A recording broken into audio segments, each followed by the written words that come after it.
Colocar a parte 2 agora. Em meio aos versos enigmáticos de Nostradamus, há previsões que parecem descrever, com clareza assustadora, o cenário político e social dos nossos tempos. Ele escreveu sobre um tempo em que os líderes não seriam mais escolhidos por mérito, mas por manipulação, onde a verdade seria silenciada pela gritaria das mentiras, e onde o povo, sem direção, se voltaria contra si mesmo. Essas palavras, para muitos estudiosos, se encaixam perfeitamente com o que estamos vivendo. A polarização entre ideias, o ódio crescente entre grupos. Comentar, veja só, o que ele falou aqui no bate aí, Rony, que ele falou, agora não estão os líderes, os políticos não estão escolhidos agora pela verdade, tudo pela mentira, viu o que você falou? Tudo hoje, a verdade é mentira, mentira é a verdade, hoje está tudo contrário. Tudo contrário, é verdade. Pode deixar rodar. Grupos que deveriam caminhar juntos, e a desconfiança generalizada nas instituições fazem parte da realidade atual. Nostradamus chamou esse período de a Era da Divisão, uma fase onde o mundo pareceria unido apenas na aparência, mas estaria completamente rachado por dentro.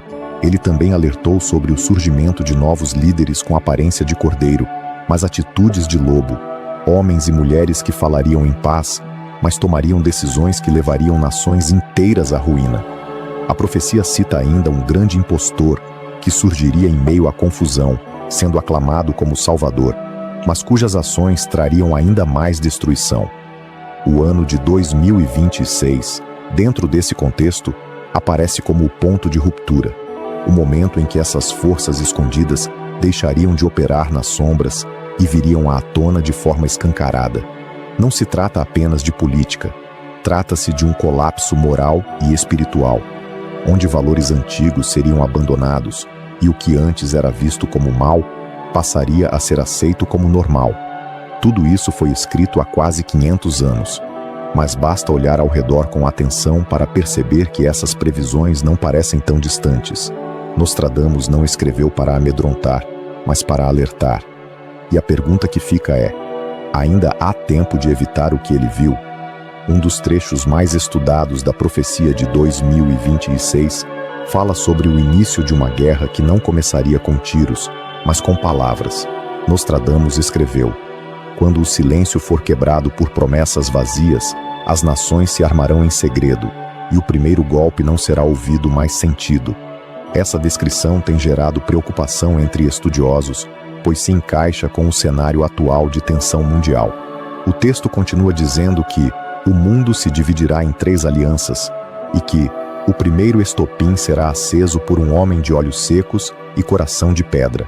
Essas palavras têm sido analisadas como uma possível referência a líderes atuais ou que ainda surgirão, capazes de tomar decisões drásticas sem demonstrar emoção. A frieza descrita na quadra é assustadora, e o tom da profecia não deixa margem para interpretações otimistas. O mais chocante é que Nostradamus cita nomes antigos de regiões que hoje correspondem a áreas de grande instabilidade: Oriente Médio, Leste Europeu e Extremo Oriente.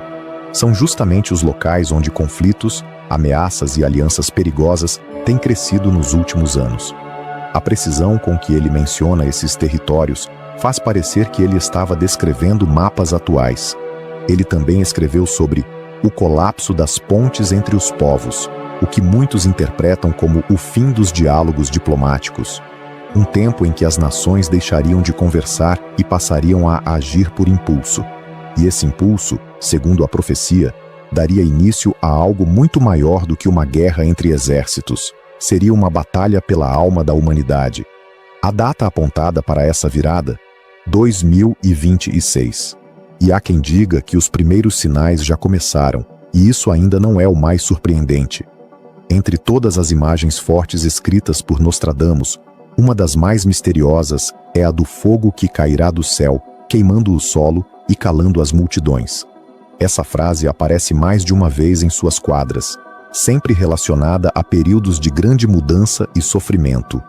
Durante muito tempo, acreditava-se que fosse apenas uma metáfora, mas, com os avanços tecnológicos e as ameaças do mundo moderno, ela passou a ser interpretada de outra forma. Alguns estudiosos acreditam que Nostradamus esteja falando sobre um ataque com armamentos modernos, algo que, no tempo dele, seria inimaginável. Outros vão além e veem nesse trecho a possibilidade de um desastre natural, como a queda de um meteoro ou uma intensa tempestade solar que afetaria o planeta inteiro. A frase "as noites sem luz e o alimento que se perde no chão" reforça essa segunda hipótese, sugerindo um colapso elétrico ou uma fome em massa. Mas há ainda uma terceira interpretação, e essa é a mais simbólica. O fogo vindo do céu seria um juízo espiritual, um tempo em que a humanidade seria provada como nunca antes, onde cada pessoa enfrentaria suas próprias escolhas diante de um cenário de caos e incerteza. Para muitos cristãos, isso se aproxima das visões do Apocalipse, onde o fogo também tem um papel de purificação e julgamento. O curioso é que Nostradamus não descreve esse evento como o fim de tudo, mas como o começo de algo maior. Ele afirma que, após o fogo, virá o silêncio, e no silêncio, o despertar. Ou seja, mesmo diante da dor, existe a possibilidade de renovação, mas o caminho até esse despertar será difícil, e começará com um impacto, literal ou simbólico, vindo do alto. Ao analisar as palavras de Nostradamus sob a luz da fé cristã, muitos estudiosos e líderes religiosos encontraram semelhanças inquietantes entre suas profecias e os relatos do livro do Apocalipse. Não se trata de dizer que ele era um profeta bíblico, mas sim de perceber que seus escritos, mesmo vindos de outra época e origem, apontam para acontecimentos que coincidem com o que já está revelado nas Escrituras. O fogo do céu, citado por Nostradamus, remete diretamente às passagens do Apocalipse que falam das trombetas, dos juízos e da queda das estrelas sobre a terra. O silêncio após a fumaça lembra o momento descrito por João, em que há silêncio no céu por meia hora, antes que os eventos finais se desenrolem. As comparações são inevitáveis, e quanto mais se estuda, mais paralelos surgem. Outro ponto que chama a atenção é o tempo da grande confusão, algo que Nostradamus chamou de a época em que tudo será permitido, e que, segundo muitos cristãos, se encaixa com o período conhecido como a Grande Tribulação. Tá aí esse segundo vídeo, né, falando aí sobre o fogo do céu. A gente sabe que tem uma profecia de Nossa Senhora de Akita, ela fala sobre esse fogo que cairá do céu, né, sobre o astro Eros. E é uma coisa para a gente refletir também, né, sobre aquela profecia do aviso também, né, que ele fala desse fogo que nós passará a ver os nossos pecados através dos olhos de Deus, 15 minutos, né, essa profecia é uma profecia de Nossa Senhora de Garabandal. É muito importante que ele fala aí com relação a esse fogo e ao mesmo tempo a grande tribulação, né, Alex? Né, André?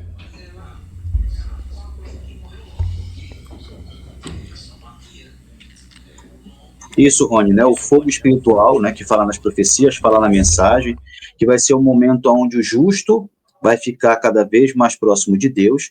Alguns vão se converter e muitos, né, a grande maioria, não vai ligar, porque depois vai entrar a falácia do ser humano, dizendo que aquilo foi algo, tentando fazer uma explicação de algo inexplicável, a não ser pela providência divina.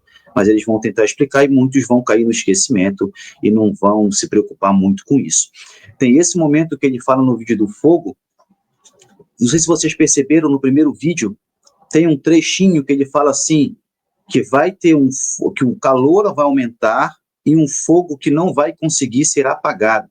Vocês perceberam nesse trecho? Olha a característica de uma bomba atômica, né?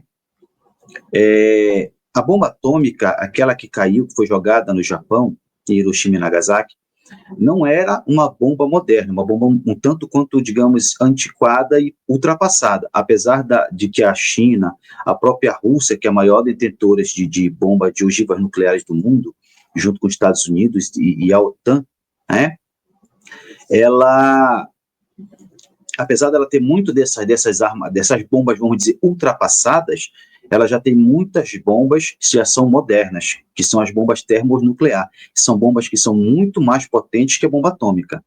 E a gente sabe que o calor que emana, não só a radiação, mas o primeiro momento quando uma bomba dessa cai, o poder de destruição que ela tem do impacto, ela é gigantesco, e depois vem um calor abrasador que não consegue ser apagado. Água nenhuma apaga, não consegue apagar.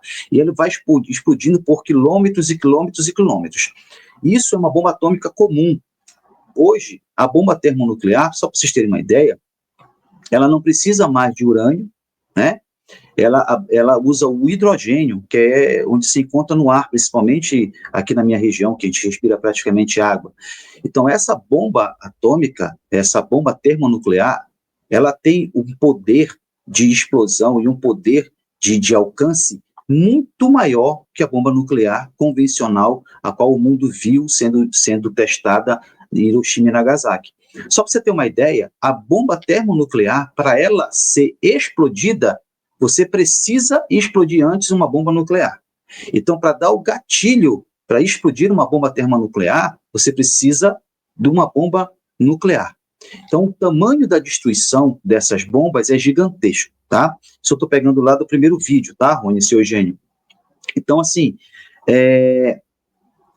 tem uma mensagem de Jesus que ele fala que um país, né, que fica perto das montanhas, tem a mensagem que a gente vai ler do profeta que também menciona isso, esse país que fica nas montanhas, e que ele vai jogar essas bombas, ele vai jogar essas armas, e que Deus não vai deixar ela ter o total impacto que o inimigo de Deus queria que ter, porque a intenção é destruir tudo. O inimigo quer destruir tudo, mas não vai ser esse o castigo que Deus vai permitir. Ele vai ser abrasado, ele não vai chegar a ser totalmente. Então, nesse primeiro trecho do vídeo, esse fogo que não se apaga pode ser algo relacionado aos armamentos nucleares que a gente viu, como o senhor Eugênio citou, no desfile lá dos militares da China, junto com a Rússia, etc. Agora, esse fogo que ele traz nesse segundo trecho já vem trazendo mais essa referência à aurora boreal, né, aquela questão toda como se fosse o último chamado, né, o último apelo da providência divina para chamar essas pessoas à conversão. Quem é religioso, né, quem tá firme na fé vai ficar mais fervoroso, quem tem um pouco talvez venha, mas a maioria não vai ligar. A maioria, infelizmente, vai continuar do mesmo jeito. Certo, Rony, seu Eugênio?